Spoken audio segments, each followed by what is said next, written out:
Les petites mains s'agitent, la pression monte. Le public est attendu dans quelques heures dans le tout nouveau théâtre Malraux. Il rouvre ses portes après 2 ans de travaux de rénovation. C'est partagé entre un stress parce que j'ai envie que tout se passe bien et que les gens se sentent bien et apprécient en fait toutes les améliorations qui ont été apportées à ce théâtre qui a été fermé pendant 2 ans quand même. Et puis à la fois c'est un grand bonheur parce qu'aujourd'hui quand on parle du monde culturel, c'est souvent pour annoncer des mauvaises nouvelles, des baisses de subventions, des tensions ou autres. Et là c'est quand même un heureux événement. On réouvre un théâtre, un grand théâtre public, il est tout beau, tout neuf et ça veut dire qu'on y croit.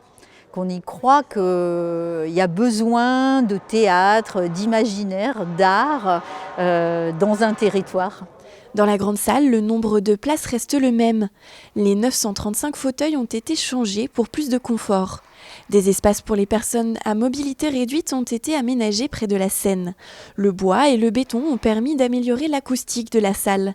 Mais la révolution a surtout eu lieu dans le hall d'entrée. Agrandi, plus ouvert, il accueille désormais un lieu de restauration et d'échange, la base. Alors du coup, la base, c'est vraiment la rencontre entre la scène nationale, du coup Malraux, un collectif de compagnies artistiques, l'endroit, et des entrepreneurs qui sont restaurateurs. L'idée, ça a été de créer une offre ensemble sur ce qu'on appelle un tiers-lieu, du coup un tiers-lieu culturel qui propose à la fois du coup une offre culturelle, des cultures au sens large, du coup on peut parler d'architecture, de débat de société, d'art et tout ça, et un restaurant et un bar. Tout simplement. Dans les étages, une nouvelle salle de répétition a également été rénovée et agrandie.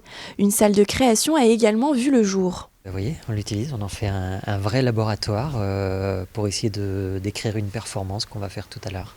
Donc c'est vraiment l'utilisation la plus directe d'une salle de répétition, c'est chercher, être à l'endroit et de pouvoir mettre notre bordel et de pouvoir essayer des choses, savoir ce qu'il faut faire. Ce lundi soir, le théâtre Malraux rouvre ses portes avec des artistes locaux. Les frères Capuçon, violonistes à la renommée mondiale, sont ainsi les premiers à fouler les planches de la grande salle rénovée.